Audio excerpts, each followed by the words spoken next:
The Beyond the Fame podcast is fed by Lido Pizza. Lido Pizza never cuts corners. For menu and locations, visit LidoPizza.com. This month's programming is sponsored by Wolf Trap. Paul Simon, Heart, the Goo Goo Dolls, and many more are coming to Wolf Trap this summer. Tickets for over 50 summer concerts are on sale this Friday, February 28th at 10 a.m. at wolftrap.org. And of course, this podcast would not be possible without our longtime sponsor, the Hollywood Casino at Charlestown Races in West Virginia. Upcoming entertainment includes I Mom So Hard on March 22nd. Must be 21 to enter the casino floor and attend a show. Gambling problem? Call 1-800-GAMBLER.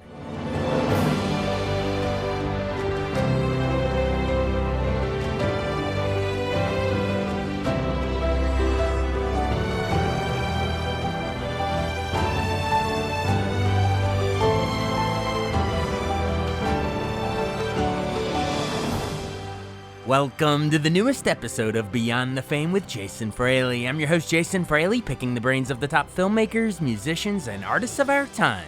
The Academy Awards are this Sunday night, so it's time to check in with my pal on the West Coast, Oliver Jones of the Los Angeles Film Critics Association. He joined me to discuss this weekend's top Oscar contenders, as well as reflect on his own life and career, from growing up the son of legendary DC movie critic Davey Marlon Jones, to creating his own legacy as one of the nation's top film critics at Observer.com. Hey, Oliver Jones. Hey, thanks so much for coming on the show today. Thank you for having me, Jason. It's really great to see how well you're doing here and how well the show is going. Yeah, we got a couple new sponsors. Shout out I Lido know. Pizza and Hollywood Casino. Charlestown Races up with us again for another year. Wolf Trap did a month. So yeah, it's nice. But I only learn from the best. The podcaster on Archie's show, Oliver Jones. That's how we met. And I'd love to explore your career and how you got into this racket to begin with. And of course, the son of, the legendary DC movie critic Davey Marlon Jones. There's so much we can go into.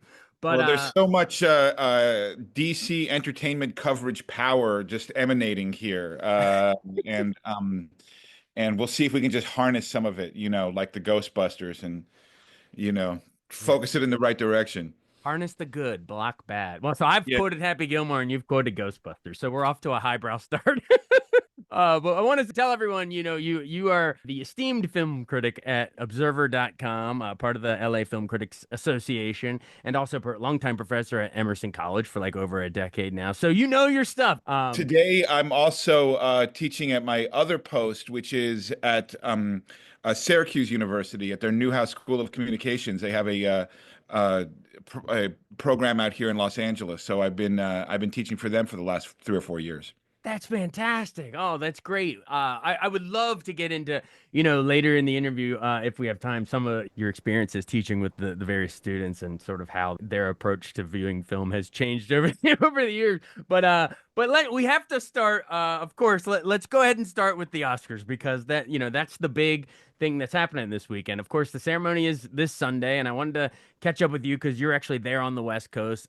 Before we get to the categories, like overview, big picture stuff, like what is the mood out there in LA? Is there like a cloud hanging over the ceremony? Not only because the wildfires, but also like the political upheaval that's happening over on my end in Washington. Jane Fonda just did that speech at the SAG Awards about, Yeah, I think this has been a really weird and fascinating award season because there's been all this sort of palace intrigue on one level, and all these sort of different kind of Weinsteinian games that have been afoot, in the various categories and in various ways that have made it a very kind of gossipy and sort of felt almost like a chamber mystery or something like that. And then on another level, right, where people are actually, gathering together, it's been very sort of somber and quiet and sort of touching, sort of moving to see each other. We're still carrying residuals from COVID and the pandemic, when we didn't used to be able to do this stuff.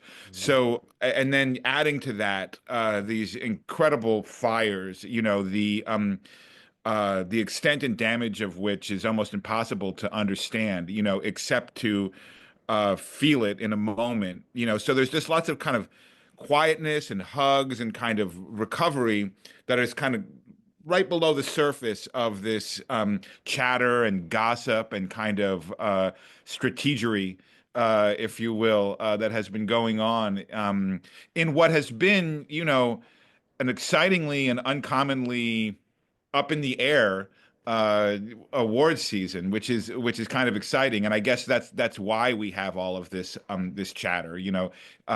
Obviously last year, it was clear from the very beginning what was going to happen, so there wasn't much of a plot. Yeah, Oppenheimer just it was the front runner all the way through, and yeah. Yeah, but but what do we do? I mean, I don't think a lot of people out here know where it's going to go on Sunday, and there's not a lot of times where you can say that.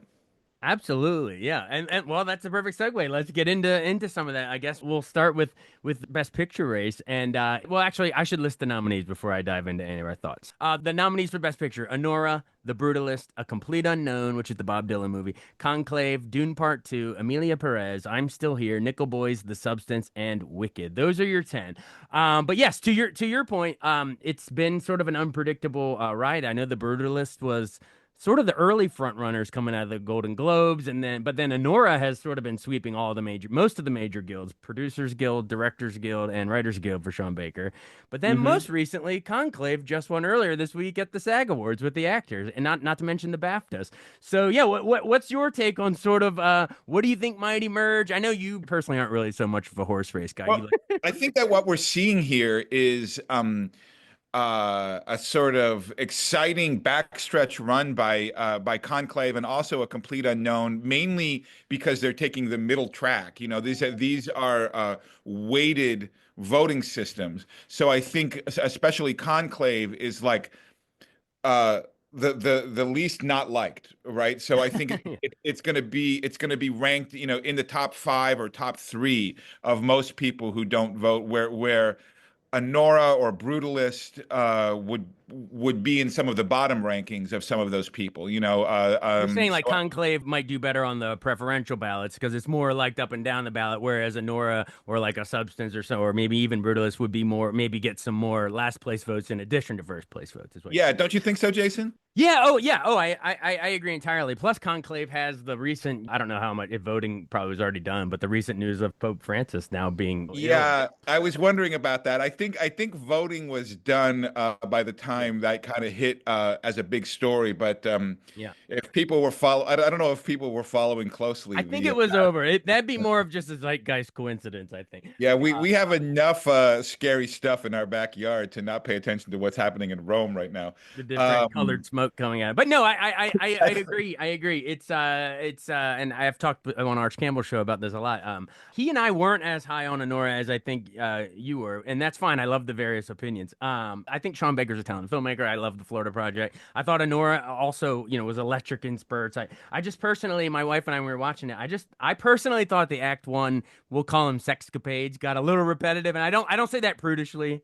I personally think like pacing wise, less is more. Like maybe we give her one scene to establish as a sex worker, maybe another one with her or two with Vanya. But they were going at it like rabbits for like 40 minutes. I hear what you're saying. Sean Baker is a very precise editor, and I kind of feel like he knows how to hold things. Yeah. Today in my Syracuse class, we're going to be talking about the movie Tangerine Oh yeah, that Sean Baker shot on famously on a iPhone 5. yeah, And I think I probably prefer Tangerine, yeah. to Anora. And I think that probably your and Arch's feeling is reflected out here to some degree. I think that has meant probably a bit more to critics than but it's also it's an innovative way of filmmaking. He has a very different way of filmmaking.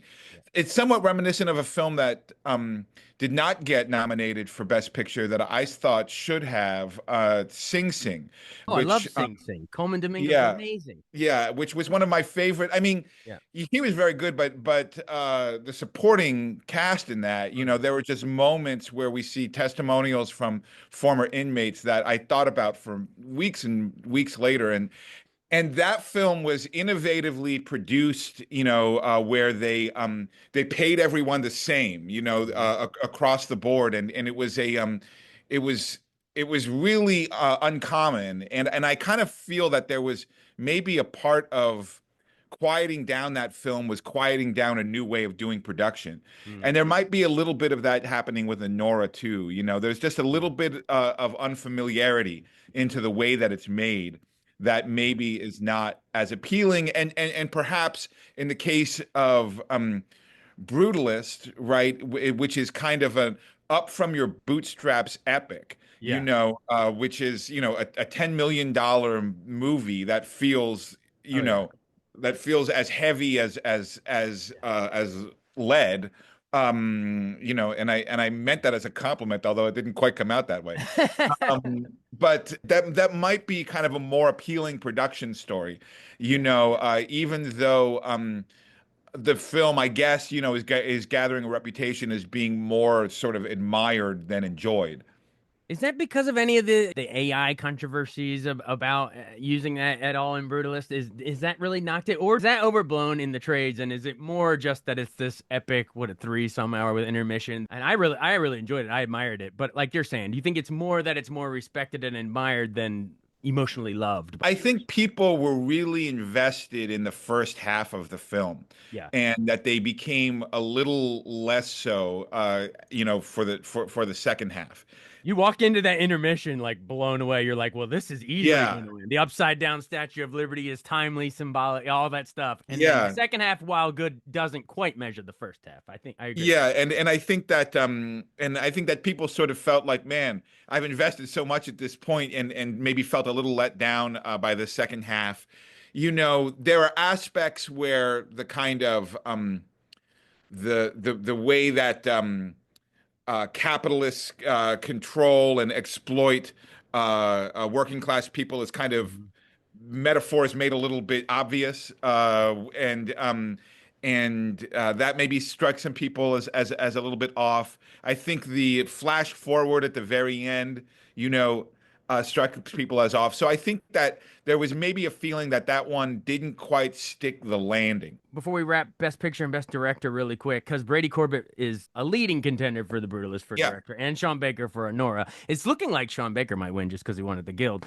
But personally, I think that everything Anora has been picking up, all these awards should be Ramel Ross for Nickel Boys. That, to me, that's the superior movie when it comes to advancing the art form, told entirely from the POV. And you just get these little glimpses of the main character, in a window reflection, or it almost reminded me of the Tree of Life and some of the opening childhood images and stuff. And then it flips to the other character's perspective. Just the way it was told. To me, I thought Ramel Ross should be the one getting Best Director and maybe even Best Picture. But sadly, it's the Nickel Boys is sort of nowhere to be Well, found. And with Los Angeles Film Critics Association, yeah. I was lucky enough to have dinner with Nicholas Monsieur, the editor of Nickel Boys, and Jorma, the cinematographer, and I don't think either of them were nominated, and that didn't make a lot of sense. If you've been following me at all, Jason, I think Nickel Boys is the best film I've ever reviewed as a professional critic. I think You it's the know, best movie of the year, easily. yeah, And why is it not the Moonlight, like groundbreaking indie movie of this year? it was just a remarkable film in our current dialogue, and an understanding the moment. And it was just, I could not agree with you more about Ramel Ross and the work that he did. No one else could have made that movie. No one else could have seen that movie and realized that Yeah. vision, right? And that's what we understand directing to be, is to have this, Yeah. understanding of what you want, of the purpose of it, and to be able to realize it. And this is a second time filmmaker, but a first time in a as a fiction film, Yeah. and to And have also that. a Georgetown Hoya, Yes. Oh, I mean, local connection. you don't know how much it pains me to be drinking out of the Syracuse mug right here, to be working for the enemy. I mean, I grew up, hatefully despising the color orange, and a huge lover of the Hoyas. Um, I did not remember Ramel Ross on the team. That was from the end of the Esherick era, but Yeah. shortly after he played, was when they won the Big East tournament under John Thompson Jr., and that was the year my daughter was born. Oh, So, wow. um, So that was a pretty significant team for me, and I Yeah. followed the team very closely. So yes, I was very much hoping to talk Hoya basketball with him, but he did not come to our dinner. I'm sure Well, he's lucky. He feels lucky that he avoided yeah. that conversation. Absolutely. Well, anyway, to bring it back to the Oscars, and I could talk sports with you all day too. Don't worry. Spare you Be guys that. well-rounded, folks. um, Ramel Ross, he should be winning Best Director, and he's not even nominated there. But Well, anyway, so I mean, I think that as much as we'd like to feel that there is a new breath and new energy in this academy, things that are challenging, and I think that movie is challenging. yeah, It is it asks a lot of the viewer, and I don't think it's a movie that necessarily plays well to, in the middle of watching five movies on a link on a Saturday, which right. is when people are watching these for voting. It feels more like an immersive experience, like going to a museum or going to a church or going to something like, something that just surrounds you fully, and you kind of need to give it that space, Yeah, breathe with it, yeah, you know.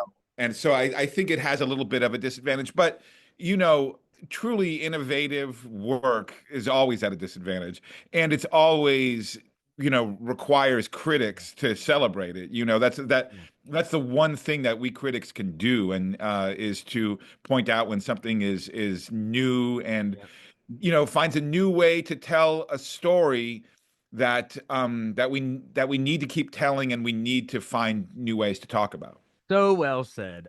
So yeah, so we think it'll be Baker maybe. Is that the prediction? He won DGA, I guess. I mean, For I director. really think it's a toss. It's a coin toss between Yeah. The Brutalist and Anora. I will say Sean Baker has been doing a terrific job, presenting himself at all of these awards shows. His speeches are funny. He's humble. But he's also confident, and by contrast, Brady Corbett is a bit defiant, and so I would say that maybe Sean Baker has done a slightly better job on the campaign trail. Of ingratiating himself and not Yeah, being as maybe, standoffish. while Yeah, still kind of feeling yeah, like an outsider, so yeah, that's true. um so Yeah. but I do think that there has been some resistance to Anora, and I think that Jason, I was not a fan of The Substance. I don't know how you felt about Me it. either. And the director of The Substance is also up for Best Director. Yes. Um, And um, I really felt that that movie demonstrated the same contempt for the lead character that they were commenting on, yeah, as existing in Hollywood. I didn't feel like the filmmaker or the writing really cared about her or their or her inner life, or sort of believed that she had much of an inner life. And without that, there was not anything to extinguish, that yeah, it kind of loses its push and its energy. So, and I don't like, having gone through, this process, and being a negative Nelly on it, yeah. and people are having a very good time rooting for Demi Moore and seeing her Sure. come back, and all of that. But the film, I thought, was it was a golden opportunity that was missed. Yeah, and that's a perfect segue to the acting categories to Best Actress, and I agree with you. So I do think Demi Moore, for The Substance, is sort of, I guess, the front runner to win because she's been picking up a lot of these, and it has been a great. On the one hand, I'm happy to see sort of the career Oscar moment. We loved Ghost and A Few Good Men and all that stuff, so it's a good Mhm. feel good in that regard.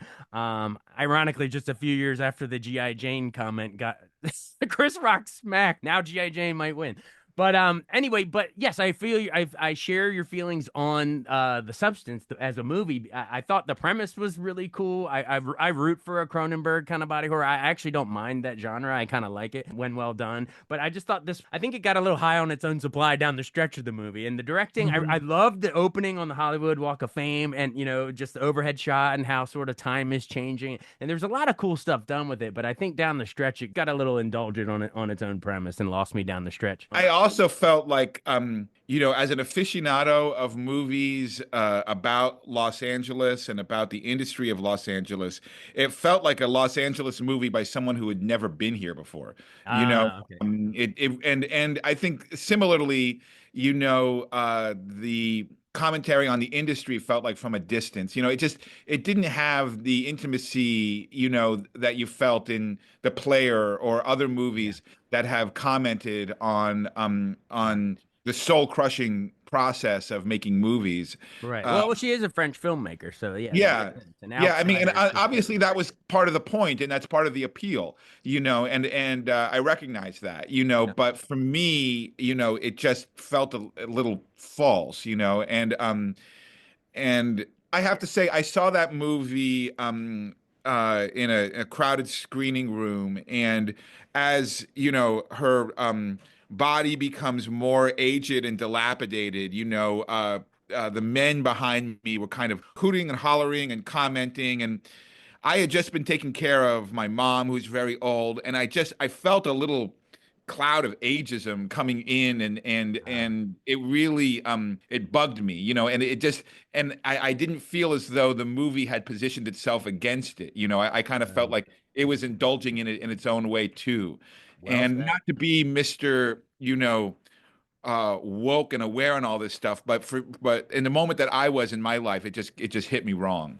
No, that's totally a fair point. Thanks for that, adding that extra layer of perspective. All right, yeah. All right. So, but all that said, we do think it's trending towards Demi Moore winning. I'll list the other nominees: Mikey Madison and Nora, Fernanda Torres. I'm Still Here, which is a cool full circle moment from her mom in Central Station all those years ago, the Brazilian film. Yeah. Carla Sofia Gascon, Amelia Perez, which has tanked their prospects immediately. I've never seen anyone, destroy their own Oscar prospects with the Twitter stuff. And then Cynthia Erivo with Wicked, rounding it out, Yeah. which I guess would be the popcorn favorite. She gave me goosebumps singing Defying Gravity. I just wished it wasn't a two-part movie. My wife and I loved it as a popcorn spectacle. I just think it would have had a better shot at competing if it was a full movie. Ending halfway through, I don't think does it any favors. Well, and I think it's priming the pump for the next one, I guess, Yeah. because Dune 2 had a little bit more energy than Dune 1 did. So, I mean, I think that now we kind of see how this works now. They get us sort of ready for the next one, and the next one will maybe get a little bit more energy. But but my vote would go towards Fernando Torres in this category. Because that movie really resonated with me and meant a great deal to me. It's evocation of a bohemian '70s, kind of liberal household was so precise Yeah. and so exacting. And then as the family evolves and deals with this trauma, it just became all the more kind of uh, psychologically precise and exacting. I know some people have felt that movie maybe was a little bit airbrushed, and maybe I kind of like the fact that it looked like old Kodachrome pictures, But I thought the emotional attenuation of her performance, especially towards the end as she aged, was really quite astounding. Well, there you go. Oliver would be rooting for Fernando Torres, but it'll probably be Demi Moore, probably, if we had to Yeah, guess. most certainly. All right, well, let's pivot to Best Actor. So we mentioned The Brutalist earlier. So Adrian Brody is up again, and this would be, if he does win, it would be his second win after The Pianist all those years ago, in a similar, Hmm. Holocaust story. Up against Timothée Chalamet in a complete unknown. It seemed like Adrian Brody was going to be running away with this thing this year, just sort of the epic dramatic performance. But Timothée just won at the SAG Awards, which means that if that branch is voting for that prize, and maybe he'll upset for Bob Dylan. What do you think? I mean, I think it's entirely possible. First of all, he's done a fantastic campaign. Whoever thought for him to do, some deep tracks on Saturday Night Live. Yeah. That was such an ingenious move in terms of like giving him a sense of authenticity. you It's very know. Dylan-esque. That's what Yeah, Dylan. well, and it was just I have to say it was just a incredible piece of campaigning. Well, that was what's been so interesting this year is that we were said we weren't going to get away from the palace intrigue part, but this has been so fascinating in that Yeah. front. Like, Yeah. you mentioned Amelia Perez. Netflix has put so much money, I mean, a ridiculous amount of money and energy into promoting this project, Yeah. and to specifically its Oscar chances. And those Herculean efforts resulted in far more nominations than anyone felt that it deserved, But then in that process, you never check her tweets. I know. It's mind blowing that Why as a is that not strategy. vetted? Yeah, exactly. Yeah, I mean, you're from Washington, D.C. I mean, if you have a candidate that is up for something, you sit down and you ask them a question. Do you have Yeah. anything on the internet that is a problem? Right. That Right. will come up, in the Senate hearings or whatever. Exactly. And you could sort of at the SAG Awards, you could sort of see it, especially well, Carla Sofia Gascon did not show up, but you could almost see it in Selena Gomez's face when she's standing there with Zoe Saldana introducing the movie, and it's just the two of them. You could almost see this just like the air let out of the balloon trying to introduce, you know Yeah, what I mean? Like it's hanging over the whole project, which is a shame for Netflix. And yeah. then Timothée, by the way, speaking before I forget about the SAG Awards, Timothée, almost kind of a cocky speech, but I didn't mind it. It was almost like I'm gonna be the next Michael Jordan or Yeah. Michael Phelps. I was like, Called his okay, own Timothée. shot. No, I think again, I think that was sort of an impressive move too, because Yeah, I think perhaps, I mean, again, the voting was over by then, but yeah, I think that, you know, he is not presenting himself as a sort of lucky guy that, he is presenting right. himself as kind of a chosen one, and who is going to work incredibly hard. And I think one of the most overwhelming feelings that we had at the movies this year was a sense of relief Yeah, after watching the Bob Dylan movie that he didn't screw it up. yeah, And I think we all kind of just sighed, and exhaled. yeah, It's like, thank God that he didn't mess this up. And not messing something up is not necessarily an award-winning right. accomplishment. But in this case, it was unduly impressive.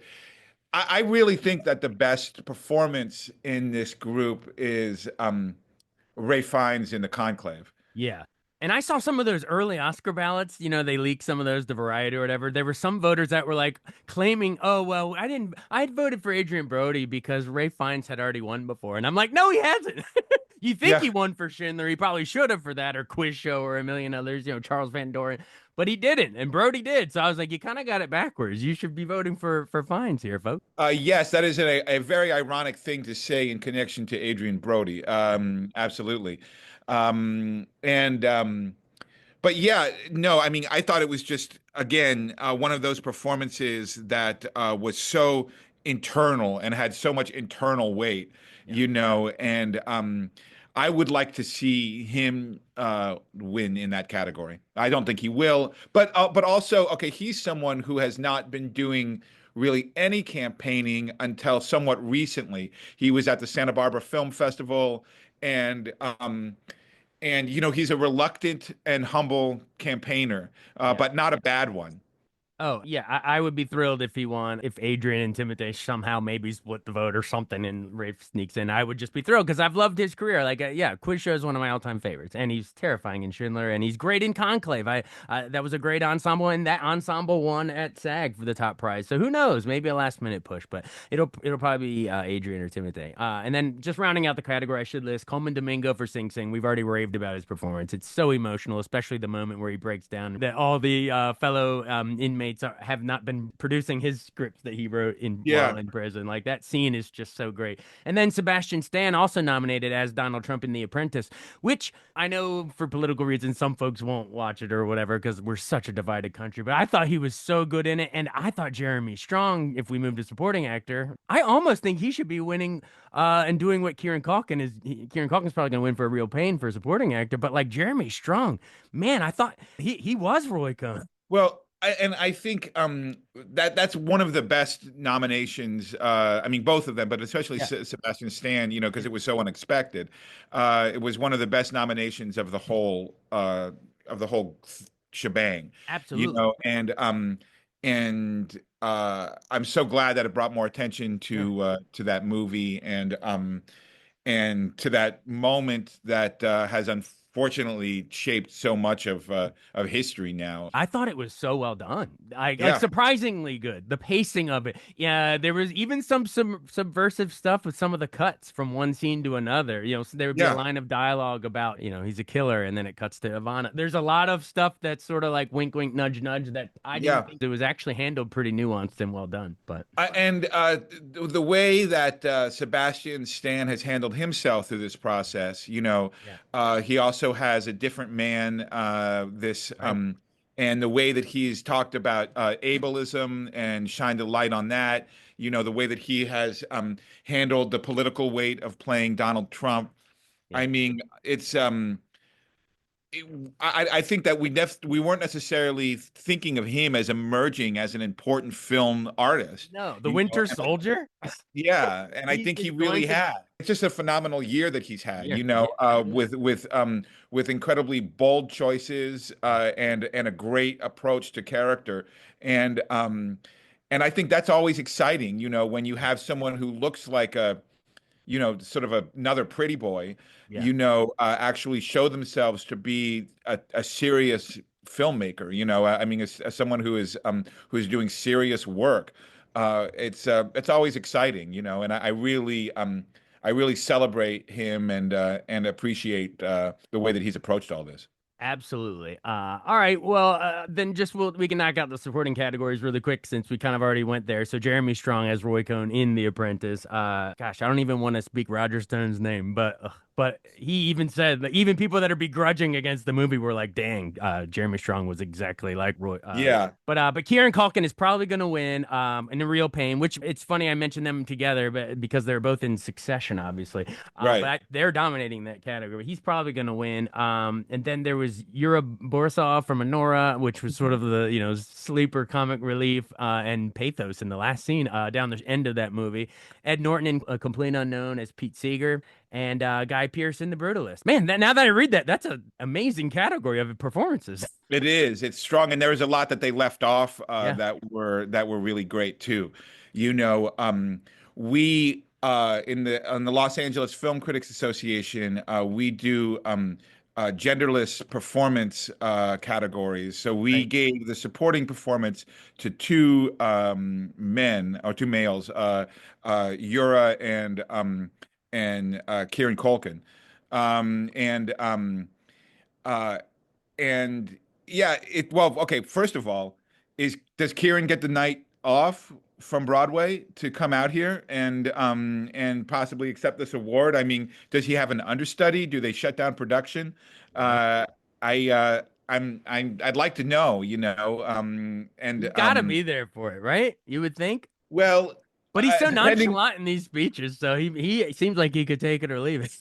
depending on the timing, I mean, imagine if they did a live feed from his dressing room, you know, on Broadway, it would be a fantastic commercial for the Yeah. show and for What are you Broadway. talking about? Glengarry Glen Ross? Is that what Yeah. he's doing? Yeah.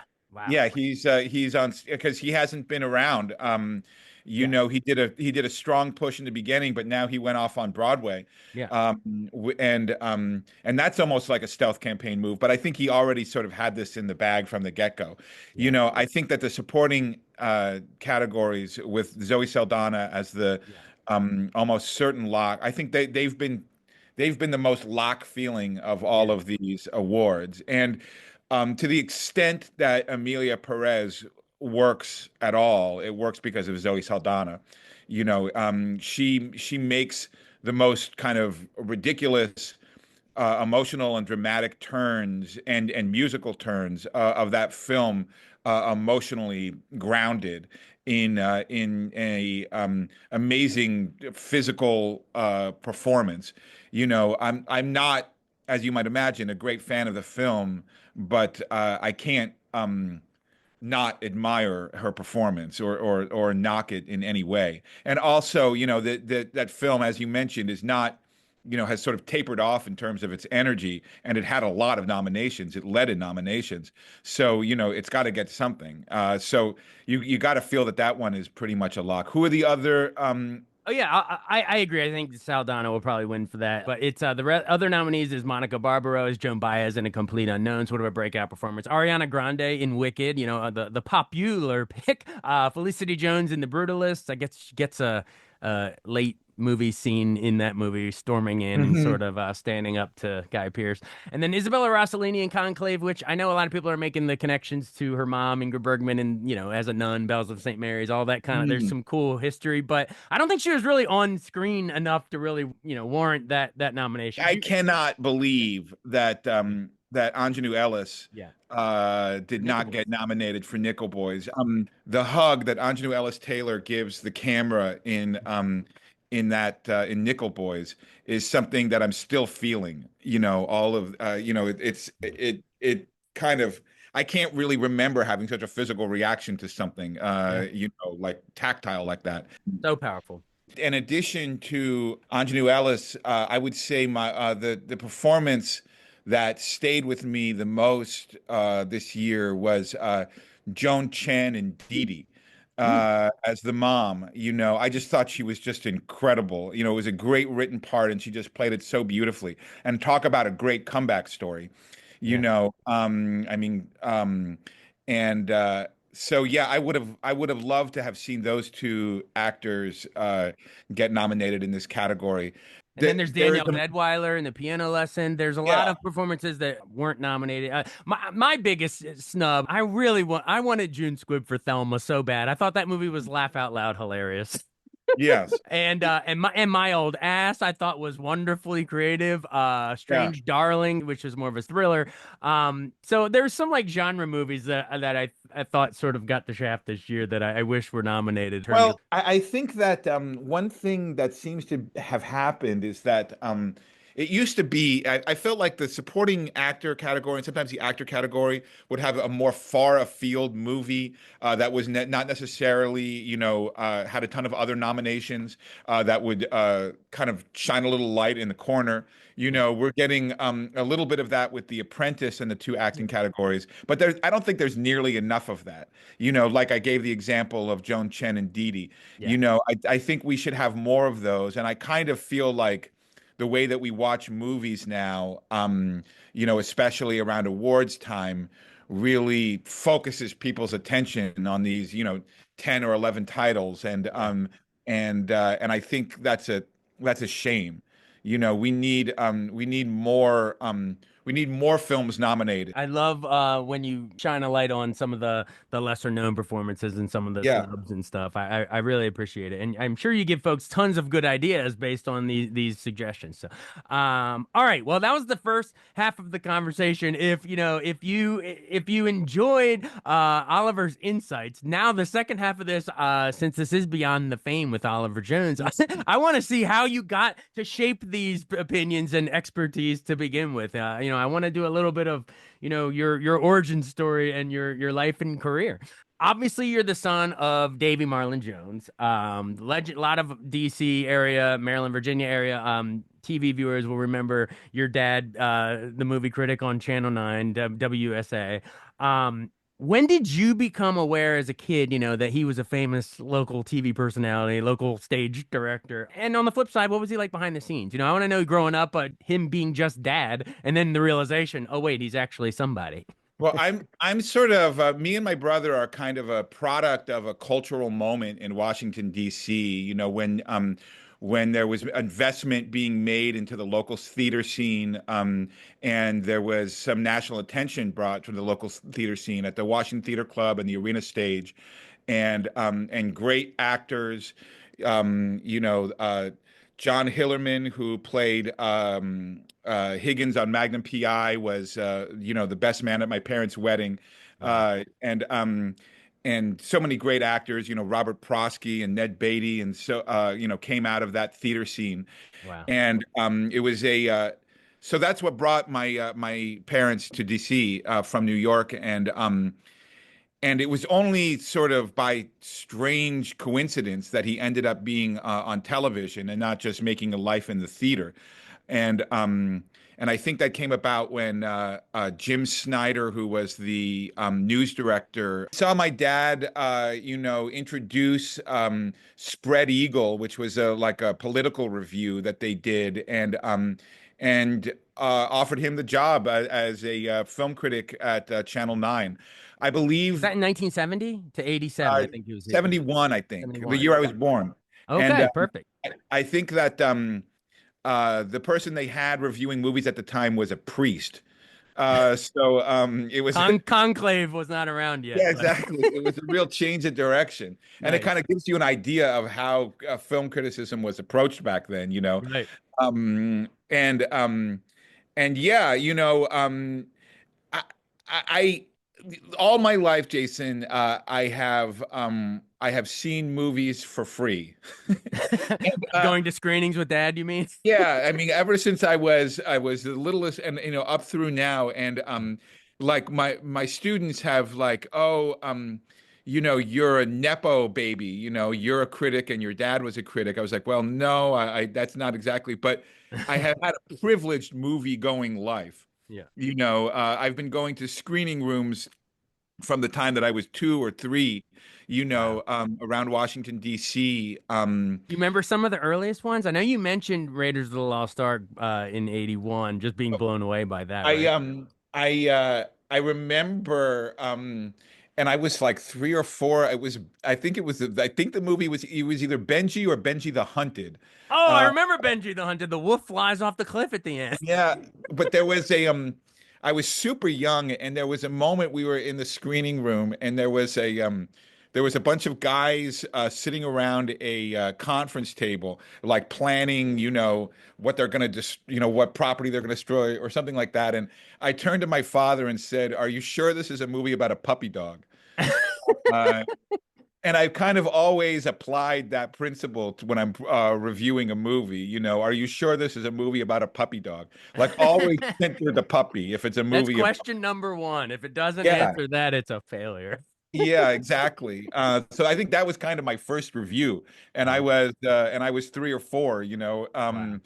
but yes, it was a vibrant place to grow up culturally, and we had great theaters back then, like the Circle Theater chain and Biograph theaters, and there was the city just had a great kind of fertile movie life. I hope it still does, but it was exciting space to grow up in for A sure. lot of the ones you mentioned closed, and a lot of the ones that I used to go to in my critic days have since closed. Like the East Street Cinema was the latest casualty. They just I announced couldn't it. believe that. Yeah, that Yeah. was absolutely devastating. There's so few of those spaces left. Of course, the Um, Uptown closed. Yeah, the Mazda Gallery's gone. A lot of them are gone now. Yeah. But my dad, in addition to being a theater director and a film critic on television, he was also a magician. He'd been a professional magician since he'd been about 12 or 13. Yeah. And and so you know that's not a common profile in Washington, D.C. He was a peacock in a pigeon town. Ironically, not on NBC though. That was Archer's spot. Well, yeah, yeah, that's The true. Peacock That's was on true. at the Yeah, time. he was on the Tiffany network, Yeah. not the Peacock network. Yeah, ironically. But yeah, except for when I saw him in the mornings in his robe, I don't think I ever saw my dad not in a 3-piece suit Nice. with a tie, like not just a regular 2-piece, like with Yeah. the vest and the tie, and also he would never tie a half Nelson tie. He had the full, was it the Windsor? Yeah, the full Windsor. He was like half Windsors are for FBI men. It's like theater people do full Windsors, I which love it. And which you is the got the perfect. ascot right now. So yeah, dress Yeah, the I part you know. want, right? Yeah. But Uh, I've never. It's been a shame of my life that I've never figured out how to tie a full Windsor. I've always gotten lost at some point, so I tied the FBI knot still. I love it. And now your FBI knot is getting torn down by Doge. Yeah, I know. I know. Sadly. Elon Musk, get out of our government. We didn't elect you. Anyway, so you're talking about your dad's sort of style and pizzazz, and not only the ethos of a great critic, but also he sort of has the showmanship to it. So how would you describe his sort of on-screen reviewing style? People remember the index cards and stuff like that, but compare him to our pal Arch Campbell on Channel 4. What how is your dad's style different? It was very fascinating because my dad had a very almost clownish, almost circus style. He in addition to wearing a three-piece suit, he always wore a fedora hat. His hair seemed kind of long, and he just he cut a figure, and he performed his reviews, and he also used $3 words, and it kind of sometimes felt a bit incongruous, like he There's a was $3 word right there. You learn from the right. best. I mean, he was presenting himself almost like he was competing with Captain 20, but then he was talking like Alistair Cook, you know. But maybe that was the secret to the success. The method to Yeah, the I mean, madness. it was a really interesting mix. He also, well, my father, coming out of the theater, was philosophically opposed to stars. Mm, He thought that anything, and thumbs up, thumbs down, all that stuff that reduced art. He didn't want art to be reduced. He mm, wanted it to be expanded. Even when it was bad. So right. when he would do the cards, which he did every Friday as a roundup, where he would write something on a card, say something about it, then he would do something theatrical with the card, like he's saving this performance but throwing out the movie, or he would make it Yeah. disappear and then show up under his hat and take it out and make it part of the thematic idea that he was expressing about the movie. Yeah. Frankly, it's probably an approach that would work wonderfully, in this age of TikTok Yeah. and YouTube YouTube star. Yeah. Yeah. and that kind of thing, because it was so physical, he cut a which is, uncommon for talking heads in a newsroom, yeah, so I would say my dad had a bit more of an erudite. I don't think that my father ever thought of himself as an everyman, Right. and Arch is an everyman, Right. and to his great credit, and has served that important role in the DC area, and y'all have been lucky to have him. To I have those as the two poles, we were really lucky, you know what I mean? And I thought it's kind of nice to have a mix of both. I think I've always Yeah. viewed it sort of as a film spectrum of art and entertainment, and I think you got to be able to speak to both in order to reach the masses and almost educate them with highbrow concepts. And that's probably what you do in your classes. So you do Well, great. I also think that Arch and my dad in the 70s and 80s in Washington, D.C.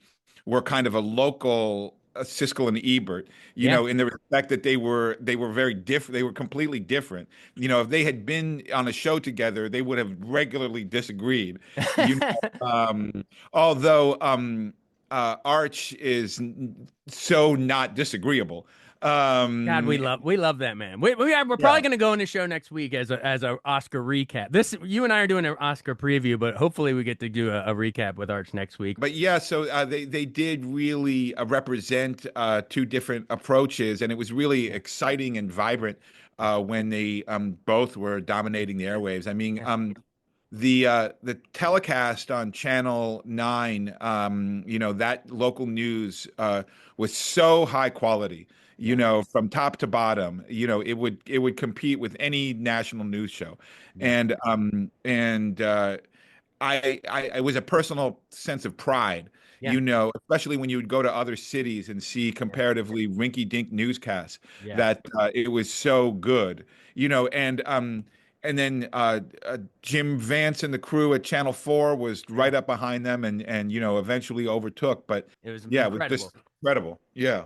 Yeah. But your dad at Channel 9, you're right. That was the gold standards there for the while through the 70s. And then I guess like towards later on in like as it went into the 80s, NBC became Channel 4 became the powerhouse too. But in both cases, this was a time when there were way fewer TV channels. So these Right. figures were, I don't want to say rock stars, but they were well known to everybody in the area. Davy Marlon Jones or Arch Campbell could walk down the street and people would know them. Well, when my dad walked down the street, we would get like TV or Channel 4, even though he wasn't even on Channel 4. The wrong number. Yeah, just like yelled out Yeah. to regularly. They didn't always know his name. Yeah. And uh but um but there were downsides too. I remember on Q107, Elliott and Woodside in the morning, they used to have someone come on and imitate my dad Really? and make fun of my dad in their kind of morning zoo, but of course you know, he was a character, and like I said, there wasn't a lot of characters to pick from back then, or Well, that even now. comes with the territory. Yeah, Arch had to absolutely. put Patton Oswalt back in his place for ribbing him too. Like once you reach a certain level of fame, that comes with the territory. So if you're being referenced at all, it means you're doing something.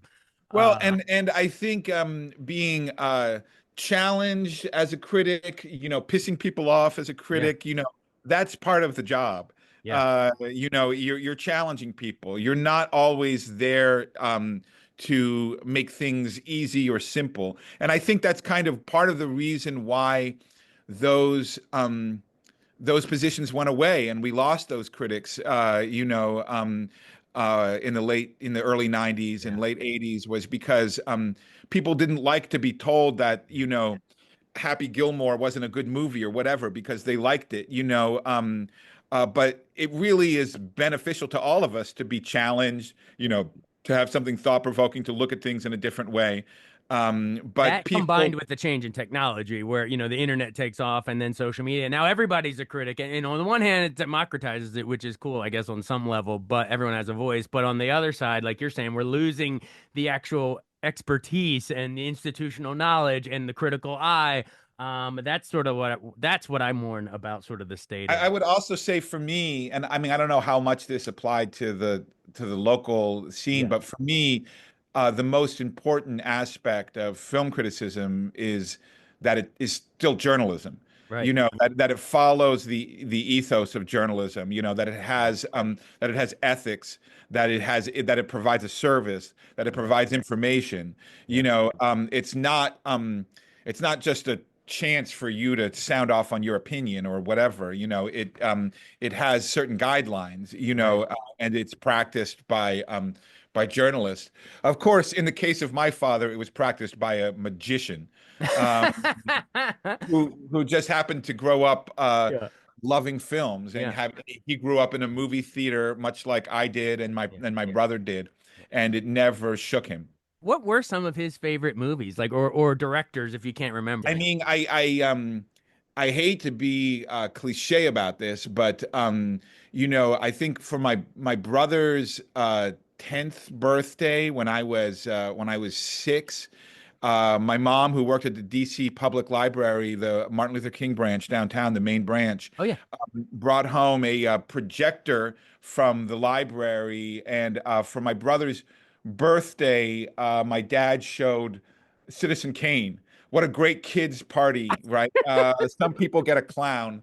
Some people Uh, get a sled. You got a yeah, right, projector of right. Citizen Kane. Well, the legend goes, although I do not believe this, he tells my dad would tell the story that right before the end, I whispered in my dad's ear, "It's the sled," and Like you predicted it. like I called it, Yeah. Well, and maybe you were that attuned to the mise en scène that Orson Welles was putting down, I because there have to are clues say. all along the way. There's a little I snow don't know, globe. Jason. I watched that movie very, very, very closely, many, many times, Yeah. and I don't really think you can pick it up. The shot with the little kid and the sled, I've frozen on it, and I don't even think it says Rosebud. I think it's a different kind of sled that you see in that extreme close-up shot. Yeah, but there's some clues. And again, this is more you have to know the ending and then the breadcrumbs looking Right. back. But he loved the acting of Spencer Tracy. A big movie for him was Captain's Courageous. Ah, the Victor Fleming. Yeah, and he, I think there was just a generation of people who held Spencer Tracy in the highest regard. My dad, I remember one year his best film of the year was a gospel documentary called Say Amen Somebody. Really? And so You sure that wasn't the priest that predated your dad? This was actually your no, dad. this was my dad. Yeah. And so he could celebrate, for every Citizen Kane there was Yeah. a Say Amen Somebody. I mean, he really I think what he really loved was energy, just energy of performance, energy of ideas, energy of the theater. I think that's what he constantly demanded out of people around him. And I think that's what he demanded out of his people that watched him, was energy and engagement, and I think that's also what people miss. Absolutely. Well, in addition to the really insightful movie criticism with $3 words, your dad was also a local legend on the theater scene. I think he help run Washington Theater Club for a while, and then later in life was the professor of theater and playwriting for like 15 years at UNLV. Remind our listeners really quick about, is it Pasto? Oh, Pasto, yeah. Preparation, attack, sustain. Struggle. Yeah, struggle, turn, outcome. Yeah, I mean, I think it's a great structural principle. I think too much of the time we get caught up in the idea of a climax when we think about structure. And I think it's probably better to think of it as a turn than a climax. And But yeah, he developed that for his playwriting and when he moved from Washington D.C. for the last 20 years of his life as a professor at UNLV. And again, it won't surprise anyone who remembers my father, but he enjoyed Las Vegas. I mean, he liked, first of all, it probably has the most magicians per capita of any city in the United States. You know, Yeah. and I think after spending his career in Washington D.C., he was ready for a little sequins and razzle dazzle. I love it. Less FBI men and more Liberace. Yeah, exactly. Exactly. It was the perfect landing spot for him for the later part of his Yeah, yeah, absolutely. Um, and of course, so he dies in 2004, which is when you start at People Magazine. So the baton was passed, I guess, at that point. But leading up to that, we've talked a lot about your dad. I want to know sort of your journey. When did you move from DC area? What brought you to Los Angeles? I have just felt this weird siren call of Los Angeles Yeah. ever since I was a little kid. Watching Chinatown at age 3. I wish that I could say that was it, but Yeah. you know what it was? I think it was chips. Ah, yeah, more likely, yeah. Yeah, I mean, for some reason, watching Ponch and John rescue kids that are trying to get from one car into the other while going down the 10 freeway, Yeah. which is basically the worst aspects of Los Angeles, like somehow seduced me. And whenever I hear the theme song of Chips, I feel like like a sailor being called to shore. I worked in New York City after college and began my media journey as a fact checker Wait, real quick, where was college for you, by the way? Hampshire College in Amherst, Massachusetts. I was really lucky to go to a funky college that didn't have grades. And What'd you study? I didn't realize what I majored in until about 3 or 4 years after college. But it was poetry and media studies. It was Okay, kind of cool. a combination of writing and media studies with an emphasis on poetry, Nice. which is basically to say I wrote a lot of poems about TV shows and movies. I love it. Um, So that but takes you to New York City then. well, I was extremely paranoid about not being able to make a living.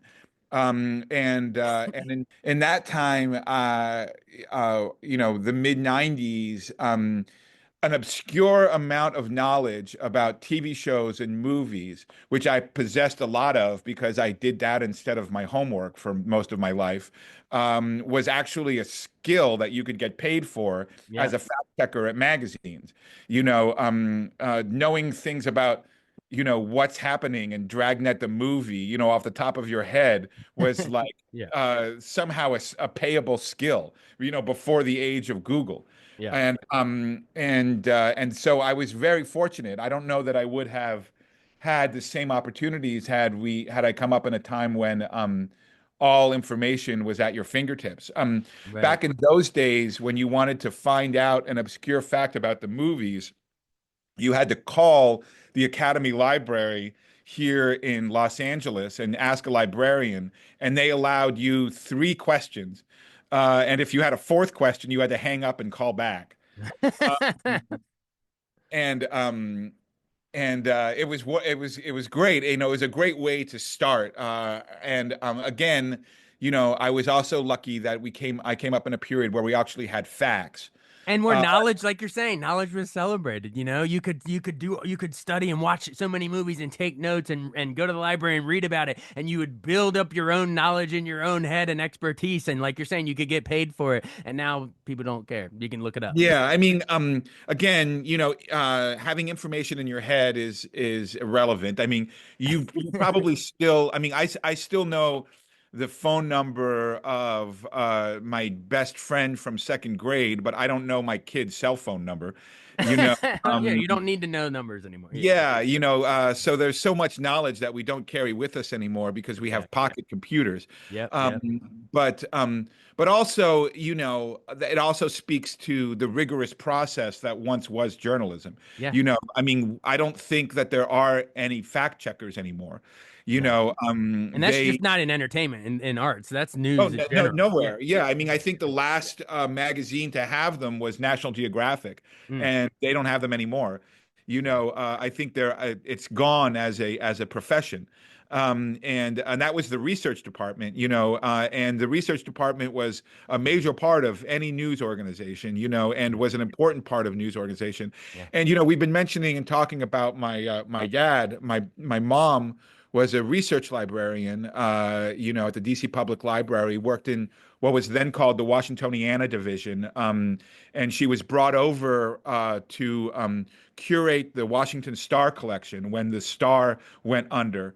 Oh, And nice. they got all the clips and all the photographs from it. And Like microfilm or like with big papers on a ruler kind of no, advice. she actually got the clips themselves, like the photographs, and Yeah, they had these rolling lectreivers, that they had paid all this money yeah, for. And and I would spend my weekends organizing different photographs of high school sporting events from the 40s and 50s in Washington yeah, D.C. into different file folders that would go into.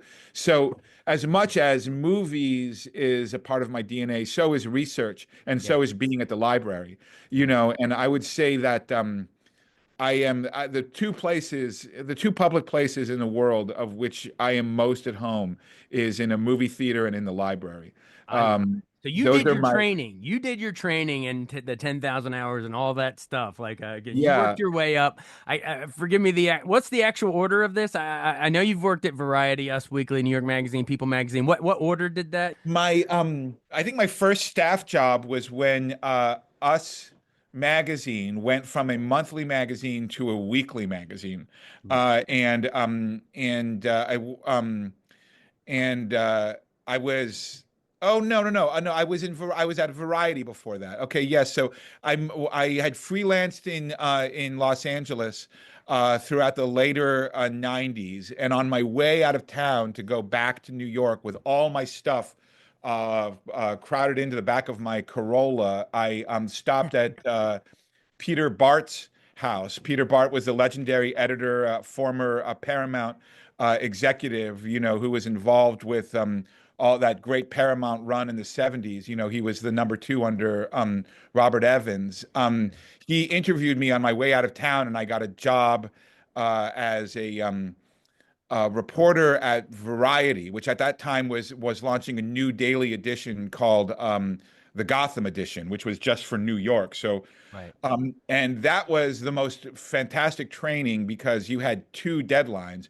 You had a 4 o'clock deadline for the New York edition, and a 7 o'clock deadline for the LA edition. Mm. Plus, you had a 4 o'clock Friday deadline for the weekly edition. So that trained you for the internet. So that kind of, so I was really fortunate that no other magazine had that kind of a uh, constant call for content. And so that became my boot camp. And but that was tough for me, Jason, because I was a late reader. I went to Waldorf school there in Washington, D.C. There were a lot of things about the kind of physical process of writing that was difficult. I'm not a great speller and that kind of thing. So working on those kinds of daily deadlines while going out at night and covering events, I was getting run down and I was making mistakes, and I needed to rest. But that was also a period where my main job was to cover Miramax, and That, Harvey that Weinstein. aged well. Yeah, well, and every day the lead person from Miramax would call screaming at me, Mm, just like they had been screamed at. It was just a right. culture of bullying. Man. It was it was Donald Trump's New York, Right. and before it was Donald Trump's, or as it was Donald Trump's, it was also Harvey Weinstein's, Mm. and all of those guys operated in that manner, as just obnoxious bullies. And I think in both of their cases, their obnoxious bullying behavior disguised even deeper flaws, as we all know, you know, and but yes, from there I went to Us Weekly, and from Us Weekly I moved to Los Angeles when, by strange hook or by crook, Will Smith hired me to follow him around while he was making Ali. I love Um, this story. yeah, so that's What do how you I. mean by following you around? Like doing a profile on his performance, or what do you mean? No, I was shadowing him while he was training and while he was doing his dialect coaching. Basically, all of the incredibly intense lead up, Mm. which was boxing training every single day, and to the point that I mean, he put on a ton of weight. I mean, and he really learned to box. You know. So I can tell you right now, when he let loose that slap on that Oscar night, Ah, it was not this kind of slap. He went all the yeah. way back. He used his shoulder, and that man knows how to throw a punch. You know, I can attest to that. And so it wasn't he didn't pull that back. Right. That was a real follow through. And I and Wow. I watched him as he learned to do that. You're Um, watching the boxing and entertainment collide. What's the Raging Bull speech? What is it? And though I'm no Olivier, if he fought Sugar Ray, he would say that the thing ain't the ring, it's the play. So give me oh this my stage gosh. where this bull here can rage, and though I could fight, I'd much rather recite. That's entertainment. Wow. I can't do that, Jason. You are filled with incredible skills. But But man, that what you gives me could a do is chill. write for Us Weekly, and then when did you start at People? I think you mentioned it. Yeah, it was right around the time that my dad died, and about 2005, and I was there for uh, over 10 years. Under 11 years, more than 10, and my time at People magazine coincided with the digital revolution, and that magazine went from selling 1.6 million on the newsstands every week to selling less than 400,000, or Mm. 300,000, within a year. So you can imagine what it's like to have a business crater like that. But it didn't crater. It all just went to the internet, but it cratered in terms of its profitability. around the incredible advertising that they could get for a magazine with that kind of a circulation. Yeah. And yeah, so I was I had a front seat for the kind of collapsing of the magazine business, and it wasn't a pretty picture. Yeah, it's sad in a lot of ways to see how it's shifted online and the collapsing of the old magazine style. I mourn it a little bit, but yeah, if folks have flipped through the pages of People Magazine or any of these magazines we've mentioned, or even clicked through the websites now, they've seen your byline under some of the coolest celebrity profiles around. I guess your first was a rollicking interview with the late great Richard Harris, right? With English Bob and Unforgiven and Yeah, Marcus Aurelius and Gladiator, and younger kids would know, Dumbledore and Harry Potter. But that was your first one, right? that was my first ever interview, and I asked him a single question, and he took about an hour and 45 minutes to answer it. Do you want to know what it was? What was the question? Can you recommend a good pub in Dublin? Uh, I love he it. he told his entire life story from his childhood through Wow. his adult years, through different bars. Hey, You that's know, like us right now in this interview. Who's going to win the Oscars? And we go on for 2 hours. yeah. Well, I mean, the thing No, that's is, the point. That's the point. Yeah. the thing is, Jason, like I don't know if you found this as an interviewer, but drinkers, whether they are sober or not, are the world's greatest storytellers.